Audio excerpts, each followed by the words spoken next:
ನೀರಿಲ್ಲ ನೀರಿಲ್ಲ ನೀರಿಲ್ಲ ಅಂತ ಪರಸ್ಪರ ಒಂದಕ್ಕೆ ಕೆಲಸ ಮಾಡಿದಿಲ್ಲ.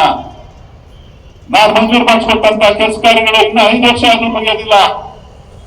ರಾಮನಗರಕ್ಕೆ ಇರ್ಬೋದು, ಚನ್ನಪಟ್ಟಣಕ್ಕೆ ಇರ್ಬೋದು, ಕುಣಗಲ್ಗೆ ಇರ್ಬೋದು, ಆನೇಕಲ್ ತಾಲೂಕಿಗೆ ಇರ್ಬೋದು, ಬೆಂಗಳೂರಿಗೆ ಇರ್ಬೋದು.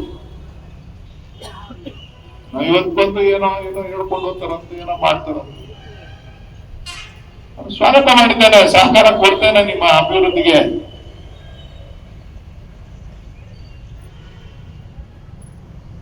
ಇವತ್ತು ತಮ್ಮೆಲ್ಲರ ಆಶೀರ್ವಾದದಿಂದ ಈ ರಾಜ್ಯದಲ್ಲಿ ಕಾಂಗ್ರೆಸ್ ಸರ್ಕಾರ ಅಧಿಕಾರದಲ್ಲಿದೆ. ಸನ್ಮಾನ್ಯ ಸಿದ್ದರಾಮಯ್ಯನವರು, ಡಿ ಕೆ ಶಿವಕುಮಾರ್ ಅವರು ಮುಖ್ಯಮಂತ್ರಿ, ಉಪಮುಖ್ಯಮಂತ್ರಿಯಾಗಿ ಕೆಲಸ ಮಾಡ್ತಾ ಇದ್ದಾರೆ. ನಾನು ಒಂದು ಮಾತನ್ನ ಈ ಸಂದರ್ಭದಲ್ಲಿ ಹೇಳಲಿಕ್ಕೆ ಬಯಸ್ತೇನೆ.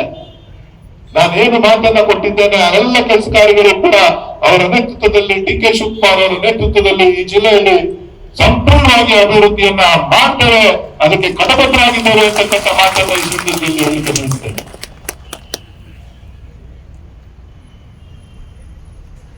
ಸೋಲು, ರಾಜಕಾರಣ, ಗೆಲುವು, ಅಧಿಕಾರ, ನನಗೆ ಅಧಿಕಾರ ಬೇಕಾಗಿಲ್ಲ. ಅಧಿಕಾರಕ್ಕೋಸ್ಕರ ನಾನು ಯಾವತ್ತೂ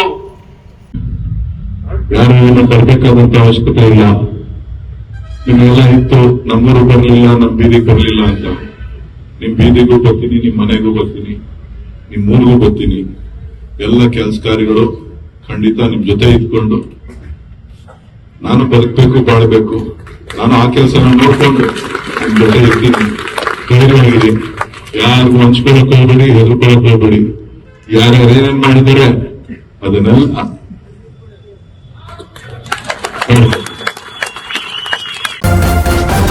ನ್ಯೂಸ್ ಫಸ್ಟ್, ನಿರ್ಭೀತಿಯಿಂದ ನಿಮ್ಮ ಪರವಾಗಿ.